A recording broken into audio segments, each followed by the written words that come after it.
So Brendan Schaub's joke writers from the Showtime special he did called You'd Be Surprised discusses and exposes Brendan Schaub being a piece of shit during COVID times. Now, for those who don't know, Brendan Schaub had a Showtime special called You'd Be Surprised. This aired in 2019. And of course, it was rated 1.4 out of 10 on the IMDb website. Oh, you're doing great, B. Anyhow, let's go ahead and listen to these two joke writers of that show talking about Bappa being a POS during COVID. And here we go. We were on a flight. I'll tell the story because Brendan, this is the funniest shit you've ever done, my nigga. Yeah. Yo, so this we're on a flight to Atlanta. So we're all right. So we're on tour. We're on tour with Brendan, bro. Like this, bro. Like we're literally all about to go to Europe. The Europe dates are what? A couple weeks away. And then in April.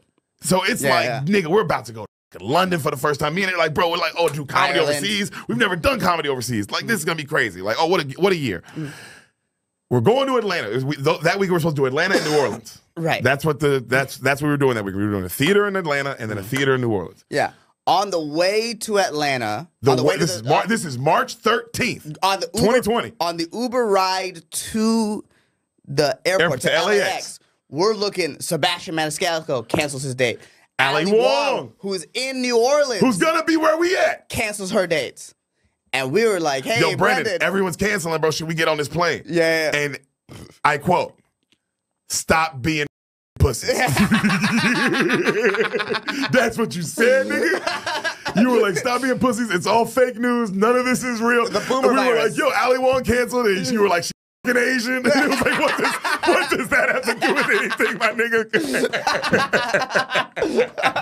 You were going crazy. I get it, though. You were like, yo, and I understand that was a knee-jerk reaction. It was like, all this, like, it's not real. Right. And you ended up being right, bro. It wasn't real. Yeah. But at the time, my nigga, in the long term, you ended up being right. You were so right. But at the time, nigga, shut the up. You were so clearly wrong. Yeah. Well, just no, because no one knew. It was all scary.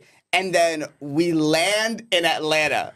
Bruh. And he goes, hey, the shows are canceled. He never flew out. So he goes, hey guys, I'm still in LA.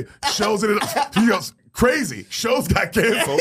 Crazy. That's what he said. Shows got canceled. Crazy. Anyway, he goes, do you want, I remember this, he goes, do you want me to fly y'all back? Or do you want to have a vacation? Or do you want to have a vacation in Atlanta, New Orleans? We were like, nigga, the world is ending. What I'm finna go get a baguette. Get the fly me home, you dumbass. What are you talking about?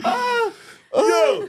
Oh, wow. More talentless, unfunny dudes with a podcast. Great. I imagine there's just a warehouse full of these tiny little sets that are made to look like they're part of a grander structure, and a bunch of douchebags and snapbacks slapping their knees at each other like Andrew Schultz. They are then put in charge to be used the next day. Like, I literally do not understand what is supposed to be funny about any of these things they're laughing at. Like, there's no inside joke that makes it funny. It's just, we flew to Atlanta when we didn't need to, and Brendan screwed us. With no jokes in between. Like, even among friends, this is a story that makes you shake your head and get annoyed at the memory. There's not even a kernel of a joke. And why are they cackling like yentas? It's called hacky bullshit. Here's a question everybody's asking themselves. Why is everyone in comedy so cringe? These guys are embarrassing. So those two dudes help write all the jokes for Brendan Schaub's special. Remember the Asian barber Jamal? He was the brainchild of their artistic union. Talking about John Lennon and Paul McCartney of comedy, B. Oh my God, and check this out. These two dudes were ghostwriters for the worst comedy special of all time. Say less, B. These guys are less funny than Brendan Schaub himself. Both of these dudes regularly perform at the Comedy Mothership too. Yeah, Joe Rogan's stand-up comedy club. And yet Brendan can't even perform there or even do open mic, which kind of begs to differ. Everybody who started under Brendan Schaub has surpassed him in every way, especially these two dudes. This just proves that all comedians must agree with Joe Rogan about everything, or they are not considered one of the 1,000. Now thank them. Now, if I had written jokes for one of the most poorly received specials of all time, I'd make sure to bury that association as deeply as possible and never talk about it again. They got blocked by bust their brains. And these two dudes can't even talk either. What are we doing here? And I've never been so offended by a black guy using the N-word. This guy was forcing it out. It made me feel awkward. And to be quite honest, I'm still confused on what these two idiots were saying. So are they saying it was fake, or it wasn't canceled, or it was canceled? I'm just guessing that Brendan screwed them over. But then again, how was Schaub right if all the shows were canceled and then he made them fly out anyways? What? These guys are incoherent. And are they joking about Schaub being, quote, right in the long run? About the pandemic being fake news? Their first mistake was thinking Bappa is right about absolutely anything. And why anyone would hitch their wagon, especially their comedy wagon, to him is baffling. They're strong 2 bellends, 1K vibes. Just keep the obnoxious laughter going and maybe nobody will clock on to the fact a joke hasn't been said. Again, what are they laughing so hard about? Our pedestrian brains can't understand this level of humor. And being a joke writer for Brendan Schaub is not a good thing. Anyhow, let me know what y'all think in the comment section down below, because that's all that matters, even though we don't matter. But if you could do me a favor, y'all, if you could go ahead and click that subscribe and like right about now, I'd really appreciate it. So thank you. I shall see all of you in the next video.